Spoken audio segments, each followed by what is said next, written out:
This video may seem a little strange to some, because I'm going to talk about a hobbyist attitude towards the industry and how that impacts an artist's mental health. All right, troops.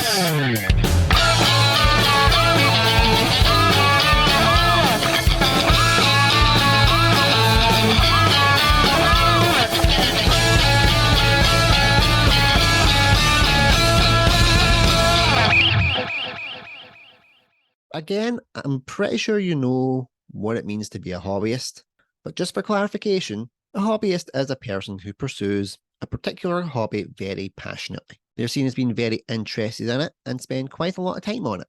Some examples of hobbies: gardening, reading, blogging, learning a new language, journaling. The list goes on and on. Something that intrigued me when I was Googling it is, what are some of the coolest hobbies? Ones that appeared on the list were learning photography, playing an instrument, doing stand-up comedy, and a lot of other ones that were in the performing arts genre. Other words that can describe hobbies are amateurs, dabblers, non-professionals, non-experts. You probably guessed why I've picked these two specific things to round off the definition of a hobbyist, because they all link into the type of work that we do as artists and what we're perceived as when we try to go full-time. In the arts, we have what is called a hobbyist attitude from the people that we are trying to get as clients. They assume that because we are in the arts that we should do our work for free. How many times has an artist heard the words, "It's good exposure"? Try saying that to a plumber or an electrician or a painter and decorator.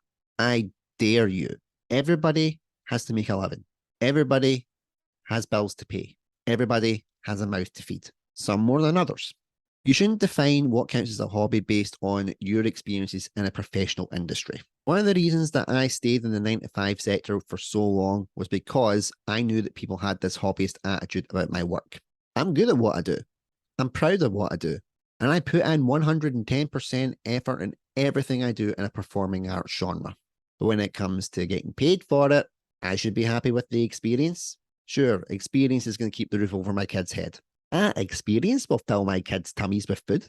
Sure, experience will pay for the gas and lecky prices. Again, try saying that to anybody who has a quote-unquote real job and listen for their responses. Sadly, this is a norm in the industry and it causes so many people to have mental health problems within it. We feel awkward and insecure and anxious about talking about what our prices are when it comes to industry work. I felt the same when I've been getting podcast clients. They all know that I am charging because I have mouths to feed, but I still feel awkward saying what I charge for them. And it's because the second you mention the money, they instantly go, "You're charging that? I could do that, no bother. For free? You probably could, but it wouldn't be as good as mine." You're not just charging for the services of the person. You're charging for the years of craft, labor, dedication, and sacrifice that they have made to get to this position. I was feeling so insecure about the prices I was charging that I went to a website that valued my courses. And it turns out I should be charging a lot more than I am.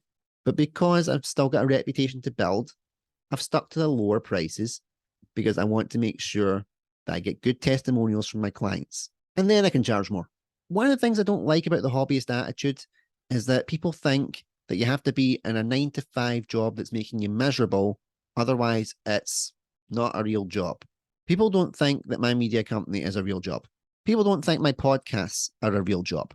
They don't see the hours that I put in on the back end, though. They don't see the 12 to 14-hour days. They don't see the times that I miss with my kids and my wife. They don't see the weekends that I can't go out with my friends or family because I'm busy doing recordings to try and make myself money. And I do not begrudge it for 1 second because I love what I'm doing and I'm good at it. I was in the normal 9-to-5 sector and I hated it because I wasn't good at it. So when the call came that I could go and do something that I love to do and be able to charge more for it, you're darn right I jumped ship. This work that I'm doing is not a hobby. I have never looked at it as such, even when I was still working my 9-to-5. I knew I was building towards something good, and it has exceeded my wildest expectations so far. But I've got to keep pushing to try and make sure that this is sustainable. And my employers are you, the audience. the people that tune into the content. You don't watch the content, I don't get paid. I don't get paid. I can't support my family. I can't support my family.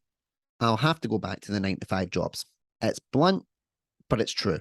I'm relying on all of my followers and all of the people that watch my content to back me and keep it going.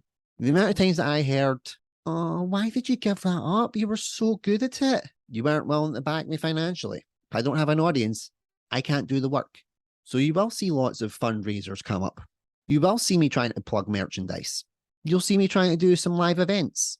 You'll see me doing crowdfunders. You'll see me plug in podcast clients because I need to make a living for my family. I can't look my kids in the eye and tell them they can do anything they set their minds to if I fail at this and I'm stuck doing a job that I don't like. I can't go back to the 9 to 5 world. I am not built for it. It's not healthy for me. I will end up in a very bad mental health place. And that's why so many people are depressed. They can't do what they want to do. They have to do the job they feel that they have to pay the bills. And I don't think that's right. Everybody should feel good about what they do and get paid for something they're passionate about. As I keep saying, life's too short. And I get that times are tough. I get that money isn't the most reliable thing right now. If you've watched the previous episode, you'll understand my feelings on money. And I didn't even scratch the surface. But you don't need to break the bank to support an artist. If you have 1,000 friends on Facebook and they all donated £1 to your cause, that's £1,000 right away. And that can really help someone that is starting out in the entertainment business. We're not asking for much. We're just asking for support. That £1 can make the difference. That wasn't meant to be a plea. I'm just communicating how most artists feel. So we need to stop this hobbyist attitude towards the entertainment industry. The people that I work with, I want to pay them what they're due because they've earned it and they deserve it. But if I can't get paid, then I can't pay them. And that makes me feel horrible. Again, if I can't afford it, I will give them even just £1 to let them know that I appreciate their time so they can put it on their acting CVs. Because we're not allowed to put amateur work on a professional CV. The hobbyist attitude affects mental health, especially in the entertainment sector. That's why we need our audience more than ever to support us and care for us. So that's my thoughts on hobbyism. Do you have a hobby that you're passionate about and you want to make it into a career? Have you had the same struggles that I've had? Please let me know, because sometimes we feel really alone when we're doing these type of videos. Until next time, take care, stay safe. Bye-bye.